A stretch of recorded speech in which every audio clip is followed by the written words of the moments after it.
Cardiff যেন বাংলাদেশের জন্য রূপকথার এক ভেন্যু। সেখানে বাংলাদেশ খেলতে নামলেই যেন জয় অবধারিত। প্রতিপক্ষ অস্ট্রেলিয়া, ইংল্যান্ড যেই হোক না কেন।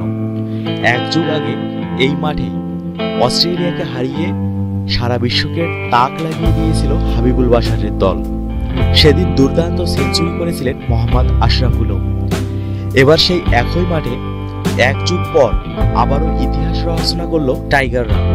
আইসিসি চ্যাম্পিয়ন্স ট্রফিতে গ্রুপের শেষ ম্যাচে টুর্নামেন্টে টিকে থাকার লড়াইয়ে নিউজিল্যান্ডকে 5 উইকেটে হারিয়েছে বাংলাদেশ।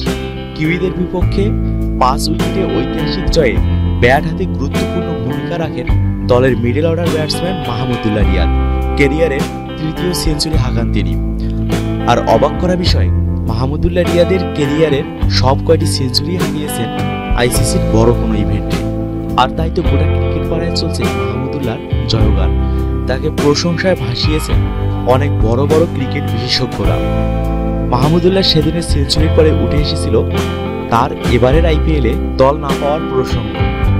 ভারতের সাবেক ক্রিকেটার ও ক্রিকেট বিশেষজ্ঞ আকাশ চোপড়া অবাক হয়েছেন তাকে আইপিএলে কোনো দল না নেওয়ায়।